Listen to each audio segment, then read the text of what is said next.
Halo, Assalamualaikum, Mbak Lasio. Waalaikumsalam warahmatullahi wabarakatuh. Pripun, Mbak, kabare? Alhamdulillah sehat saya dan alhamdulillah juga kondisi aman terkendali walaupun ada corona.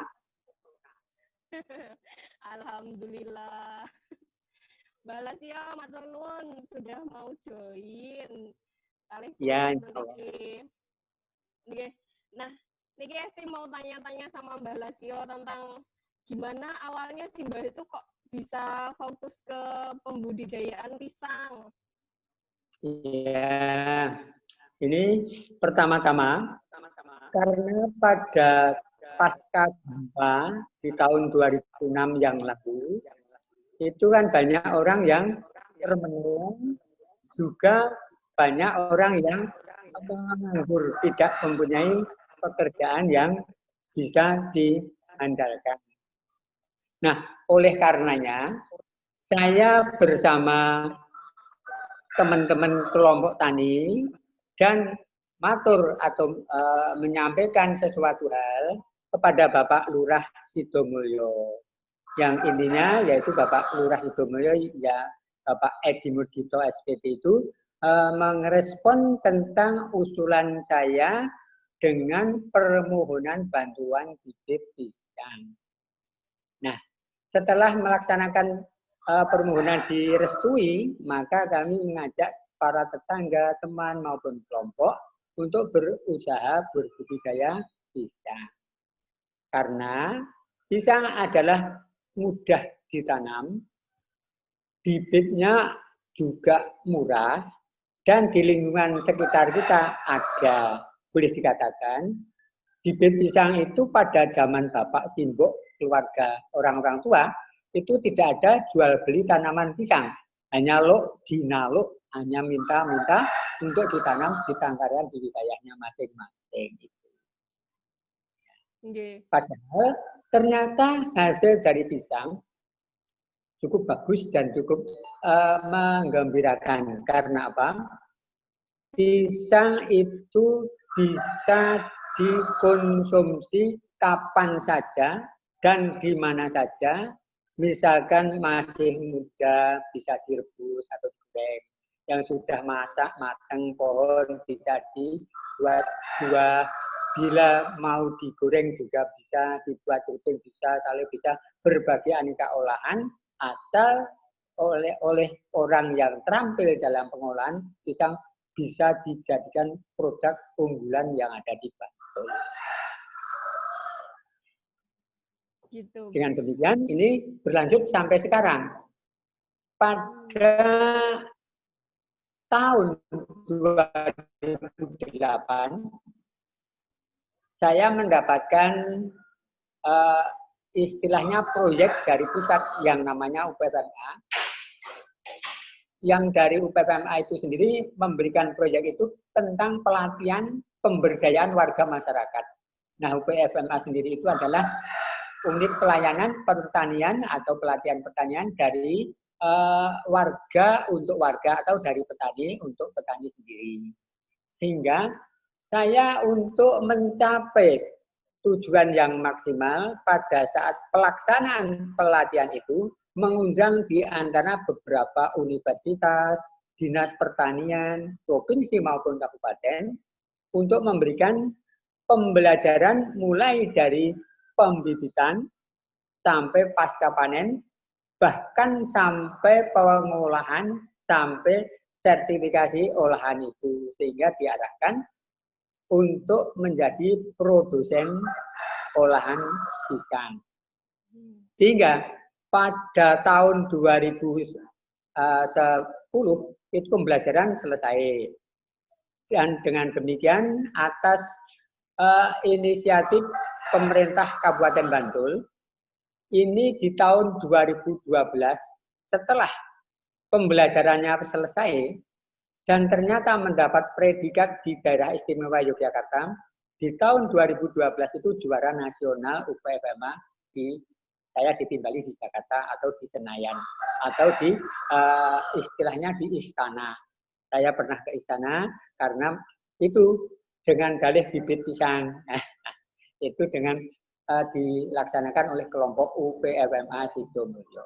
Nah, untuk selama itu sehubungan saya itu sudah mendapatkan kepercayaan dari berbagai pihak, maka istilahnya sekarang saya mau tidak mau harus secara kontinu dan rutinitas melaksanakan kegiatan itu bukan terpaksa, tapi memang sudah menjadi kegemaran saya dan kebutuhan saya untuk melaksanakan budidaya pisang, mulai dari pembibitan sampai penjualan hasil produk olahan. Dengan demikian, di tahun 2012 sekalian, UPFMA dijadikan kelompok koperasi. Kelompok koperasi itu namanya adalah Koperasi Bantul Yogyakarta. Disingkat dengan nama Koperasi Amboi. Nah, Koperasi Amboi itu adalah singkatan yang ada filosofinya. Terus coba. Filosofinya Amboi, A. Anggayuh, M. Mulyani, B. Bongso, O. Ojoleno, Y. Yang Arep, Kasembadan. Bila mau mempunyai cita-cita yang akan bisa berhasil, harusnya kita tidak boleh lengah dan tidak boleh istilahnya sembarangan atau tidak boleh kita bimbang melaksanakan kegiatan. Dan harus madep, marep, mantep. Dengan demikian, walhasil sampai sekarang saya bisa mendapatkan beberapa kesempatan untuk bertemu dengan warga masyarakat wilayah dusun, kecamatan, kabupaten maupun provinsi, bahkan nasional, sehingga saya juga pernah diundang ke internasional pada tahun 2016 di Italia. Sehingga itu adalah dukungan dari pemerintah Kabupaten Bantul, dukungan dari berbagai universitas, termasuk ada dari Slow Food Internasional. Terus saya sekarang tetap kita mantapkan fokus ke budidaya, pembibitan maupun membuat berinovasi, membuat pestisida alami, nutrisi, zat perangsang tubuh, pupuk cair maupun padat, juga termasuk membuat yang teman-teman belum membuat, saya mencoba alhamdulillah bisa jalan dan bisa diaplikasikan dengan istilahnya tidak ketergantungan. Karena sekarang boleh dikatakan pupuk langka, pestisida apalagi mahal. Dan sekarang pupuk kita hanya membuat sendiri, dan pestisida mahal kita buat sendiri. Untuk sementara itu, yang penting kita usaha untuk istilahnya bisa melaksanakan kegiatan dengan tidak ketergantungan. Itu diantara mengapa saya harus menerima ini, sehingga saya harus tetap menjalankan ini, tapi saya tidak terpaksa, tapi saya tetap senang karena menggeluti pisang. Pisang adalah filosofinya adalah pitedai gesang.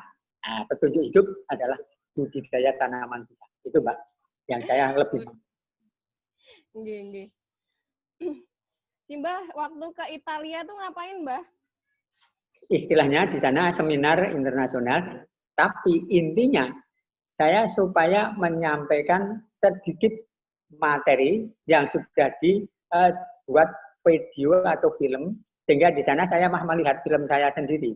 Jadi filmnya saya di sana diputar, cukup itu saja, hanya 10-an menit, cukup di ceramah saya di sana. Wah, keren Mbah Lasio ini udah sampai luar negeri malahan. Iya, restunya SD. Nggih.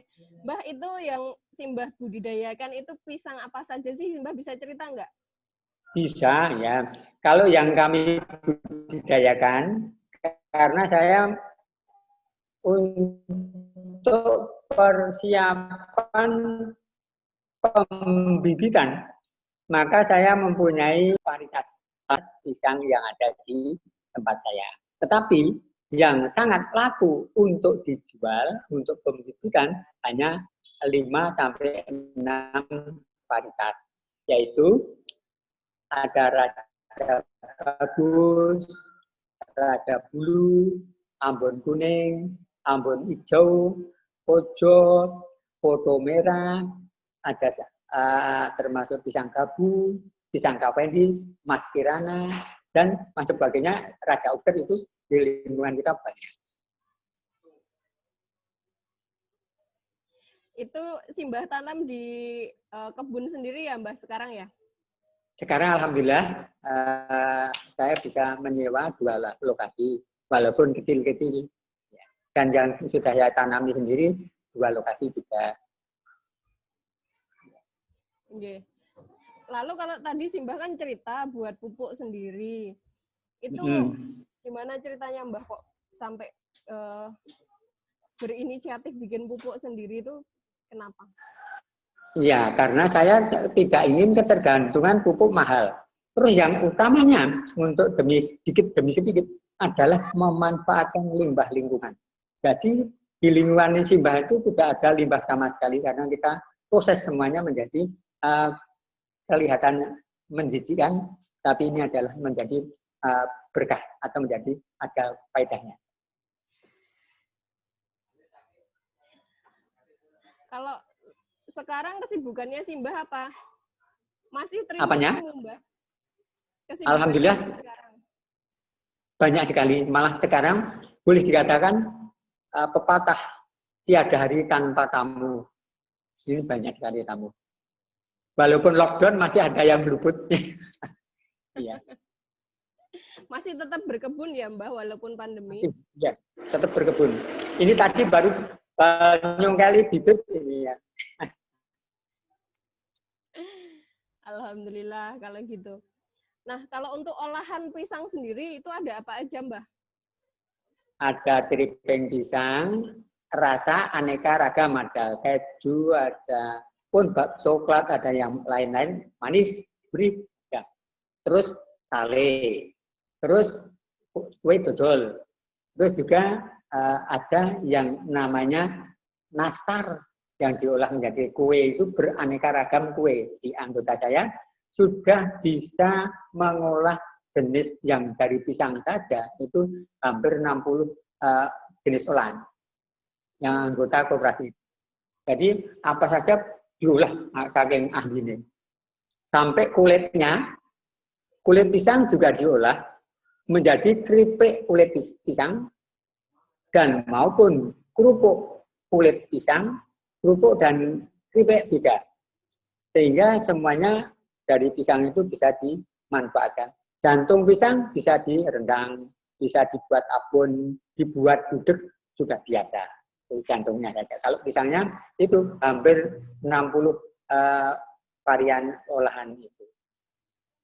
Apabila di antara lingkungan Mbak Isti di Kalimantan, apabila memerlukan manggil anggota koperasi Bala itu bisa mengajarkan tentang olahan pisang. Oh, siap. Mbak, berarti anggota koperasinya sekarang ada berapa?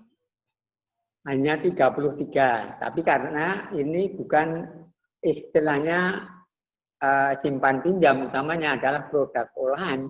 Jadi yang merasa tidak mempunyai produk olahan bergabung agak sungkan, agak istilahnya kurang mantap. Okay.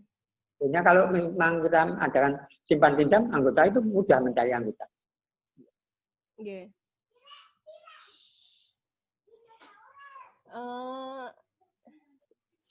Simbah kemarin apa ya? Kan saya sempat datang ke sana ada bibit-bibitnya itu. Nah, itu yeah. setiap berapa hari itu Simbah mulai buat bibitnya. Iya betul ya.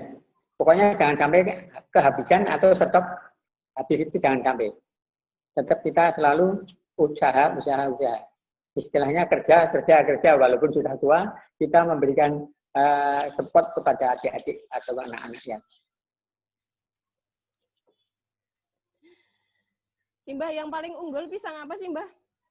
Pisang raja yang untuk taruh dalam adat istiadat taruh manten yang di depan pintu itu yang tandan itu yang paling laku. Paling laku, paling mahal ya Mbah itu ya? Iya, dan paling laku dan paling mahal. Ya. Sulit nggak Mbah kalau untuk pisang itu perawatannya? Sebetulnya segala bentuk pisang sama, sulit. Tapi dengan catatan, saya bersyukur kepada Tuhan Yang Maha Kuasa bahwa pestisida atau obat yang saya buat bisa untuk mengendalikan tanaman pisang dan tanaman yang lain, khususnya di pisang, bisa mengendalikan layu fusarium yang akarnya kering, itu atau jamuran, itu bisa dikendalikan itu. Yang kedua, bisa untuk menghilangkan virus bonggol dan virus batang.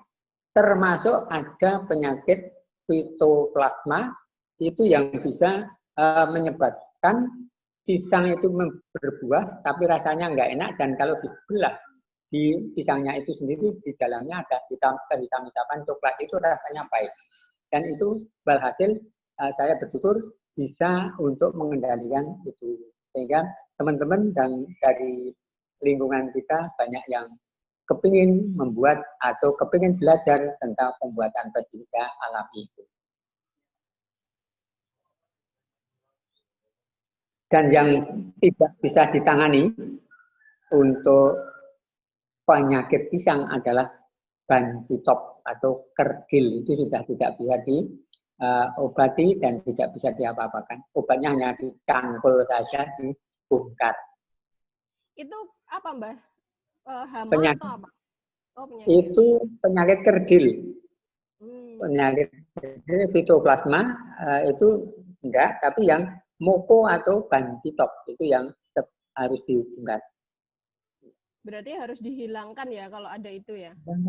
Harus dihilangkan dan ganti bibitnya.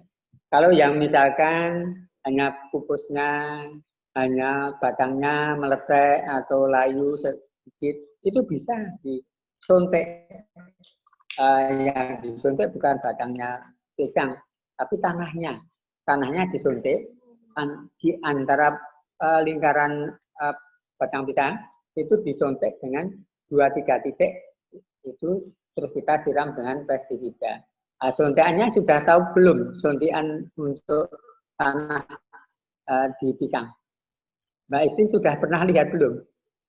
Belum, sepertinya belum pernah lihat. Linggis, linggis saja. Ini makanya orang-orang suka dengan yang semuanya serba mudah. Dan coblos dengan linggis saja, terus disiram dengan pestisida itu. Sehingga kelestarian maupun kesinambungan bisa berjalan. Jadi terus emang apa? Aduh, sorry.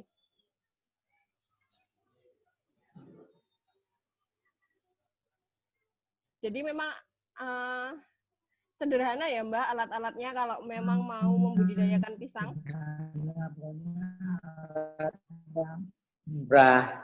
Di lingkungan rumah tangga ada, misalkan ada yang mahal, tetapi kualitas manfaatnya sama. Mengapa kita mencari yang mahal dan yang sulit, yang mudah dan murah saja ada? Pedoman saya begini, pokoknya mari kita usahakan yang seminimal mungkin, tapi hasil yang semaksimal mungkin. Ini tidak perlu biaya mahal. Kalau biaya mahal bagus hasilnya wajar. Tapi kalau hanya semuanya sederhana, tapi hasilnya bagus, kan itu yang namanya bisa dikatakan lebih bagus atau luar biasa. Tapi ya itu perlu pemerhatian dan perlu uji coba dan harus kita amati secara kontinu sehingga tidak hanya asal-asalan. Karena apa? Karena yang namanya uji coba itu kadang-kala yang melekat dalam hati kita, misalkan kita mencoba 3 kali. Tentunya 3 kali tidak berhasil, sudah putus asa kebanyakan seperti itu. Nah, tapi kalau Mbak Lasio kalau belum 7 kali, belum maksimal. Makanya kalau mencoba harus 7 kali. Oh iya. Kalau sekarang Simbah lagi uji coba apa berarti? Kalau sekarang karena pupuk sudah uji coba, pestisida sudah, penanaman sudah. Terus yang sekarang inovasi saya, kemarin itu saya membuat zat perangsang itu dengan batang atau daun kucai.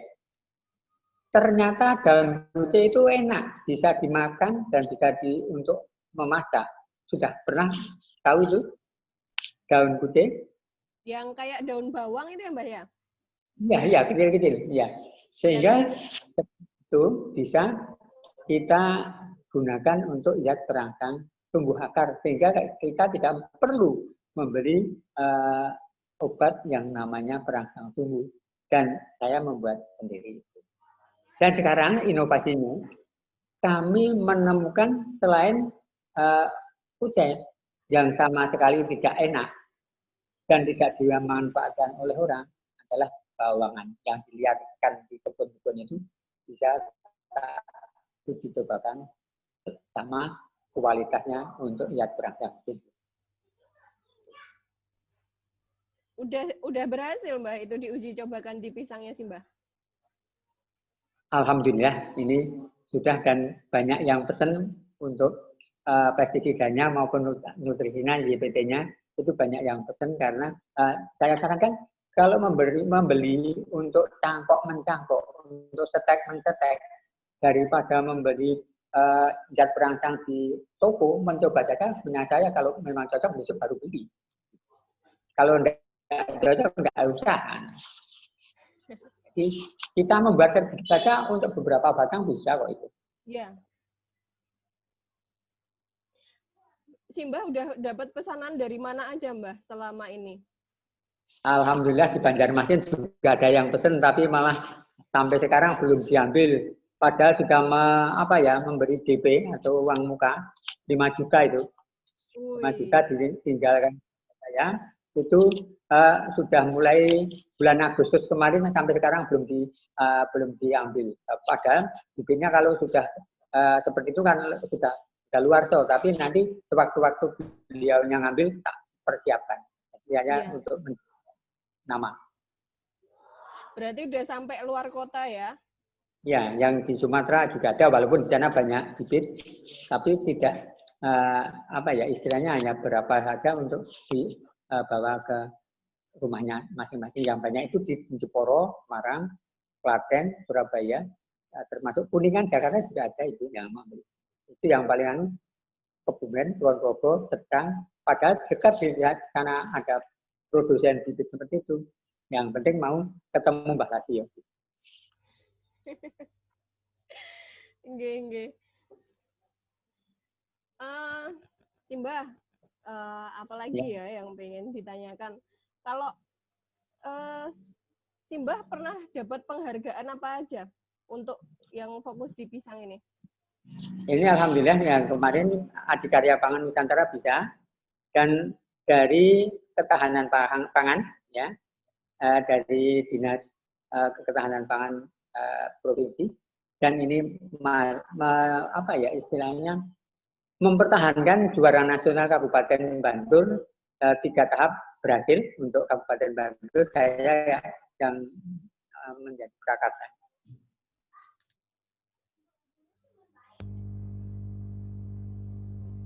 Oke.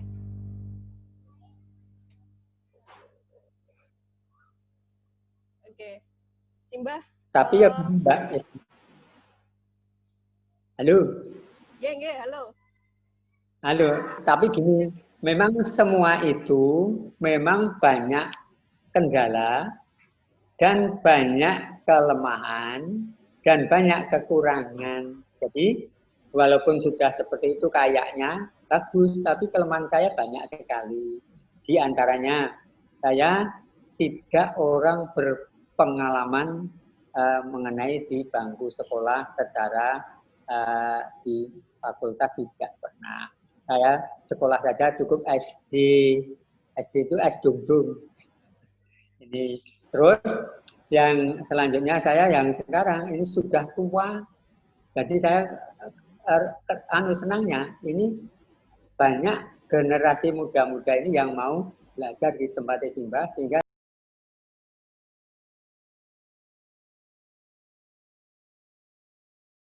boleh silahkan. Gimana sih Mbah tadi tentang anak muda? Ya, alhamdulillah.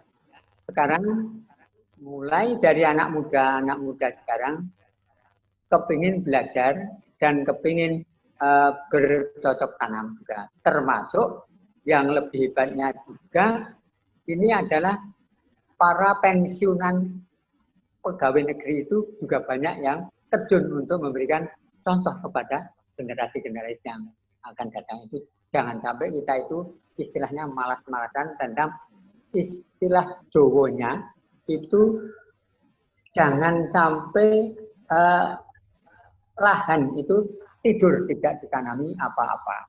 Sehingga istilahnya menggunakan lahan tidur ditanami berbagai jenis tanaman apa yang disukai dan disenangi dan yang menghasilkan hasil ekonomi utamanya ya adalah sumber makanan. Sehingga tanah itu kalau ditanami sumber makanan boleh dikatakan kita itu mempunyai tabungan yang ada di lingkungan kita. Sewaktu-waktu kita paceklik atau istilahnya kurang makan, itu di lingkungan kita ada, sehingga kita bisa mengambil di lingkungan kita, misalkan nanam singkong, nanam putih, nanam apa yang ada di lingkungan kita, yang bisa kita masak dan kita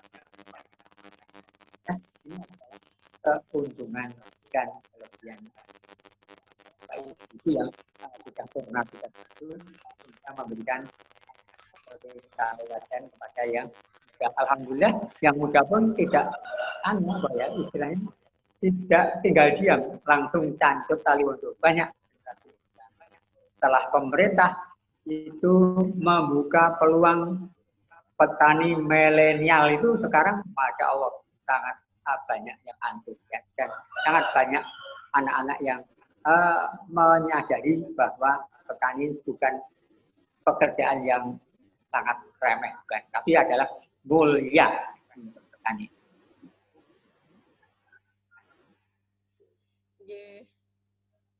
Positif sekali ya pesannya Simbah.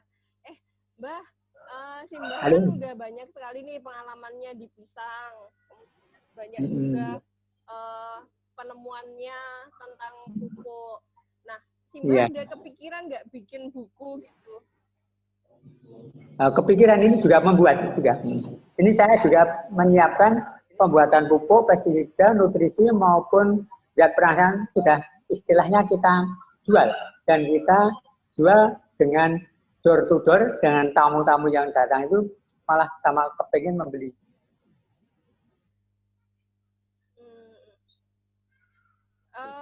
Simbah catatkan dalam buku nggak? Simbah pengen bikin buku nggak? Ini di dalam buku materi sudah saya tulis, setelah beberapa jenis materi sudah ada di buku, dan juga kami rawat di flash disk maupun di laptop juga saya simpan. Jadi ada sewaktu-waktu nanti kita ada yang mau berlatih, tinggal muterkan filmnya saja. Dan saya dokumentasikan juga. Cuman belum dibukukan secara real dan tersusun baik karena saya mengumpulkan materi satu kepada materi yang lain yang kira-kira sudah ada 20 materi untuk pembelajaran tentang pertanian di lingkungan. Semoga nanti bisa tersusun rapi menjadi buku ya Mbak, karena bagus sekali. Jadi buat semoga doakan, dan mungkin ada suatu kesempatan banyak mahasiswa yang datang untuk membenahi, dan ini akan kerjasama dengan SMK Pertanian Kabupaten Bantul rencana bulan Juli. Nah, itu nanti akan kita berikan tugas untuk membukukan tentang apa yang kita laksanakan, karena yang kami laksanakan itu diambil di materi dan di flash disk maupun di laptop, juga ada di video filmnya ada. Semoga nanti berjalan Nah, dengan baik. gimana kapan Mbak Esti kembali ke Pripun, Mbak? kapan rencana ada kesempatan kembali ke Jogja? Aduh, belum tahu nih, Mbak, masih Masih? corona. Ya. Yang penting pokoknya kita usaha, berdoa, pasrah itu aja, Mbak Esti. Yang penting kita saling. Ya. Nah, ini Mbak. kebetulan. Gimana? Halo. Ya, halo, gimana? Ini kebetulan sudah ada jadwal untuk pembelajaran akan dimulai besok pagi. Itu dari Wates Kulon Progo sudah daftar sejak sebelum corona, tapi baru terlaksana besok. Itu akan pembelajaran tentang budidaya pisang maupun hama penyakitnya dan penggunaan pestisida itu akan dilanjutkan besok pagi. Tanggal semoga lancar. Cimbah terakhir Mbak. Ya. Cimbah mau kasih pesan nggak buat teman-teman nanti yang nonton ini? Pesannya apa Ya. buat anak-anak muda? Oh ya, ya pesan saya kepada anak-anak muda di Indonesia khususnya dan umumnya yuk anak muda sekalian, yang penting kita jaga kelestarian lingkungan hidup dan kita sebagai khalifah dunia, khalifah bumi ini harus menjaga kelestarian bumi. Jangan sampai bumi ini di bumi hanguskan yang tidak bermanfaat. Dan kita uri-uri dan kita lanjutkan adalah sebagai khalifatul dunia ini, sebagai khalifatul ardh, sehingga kita akan mendapatkan faedahnya. Dan kami berharap para remaja-remaja nanti bisanya menjadi sebagai orang yang berguna di dunia wal akhirah tentang berbudidaya mengenai sebagai khalifah ardh. Sehingga harapan saya juga orang tua memberikan arahan dan acuan agar semuanya bisa istilahnya di antara pemuda-pemudi di sana di sini kita saling menjaga kerukunan, saling menjaga keharmonisan, saling menjaga kekawanan sehingga nantinya kita bukan siapa-siapa tapi kita istilahnya bolong bilik NKRI itu kita jaga demikian rupa agar kita merdeka, tetap merdeka. Terima kasih. Kurang lebihnya, mohon maaf. Matur nuwun Mbah Lasio. Saya akhiri dulu rekamannya. Terima kasih sudah mau join. Ya. Assalamualaikum Mbah. Waalaikumsalam. Tapi segala kekurangan kesalahan kami mohon maaf ya. Ya, sama-sama Mbak Lasio, matur nuwun.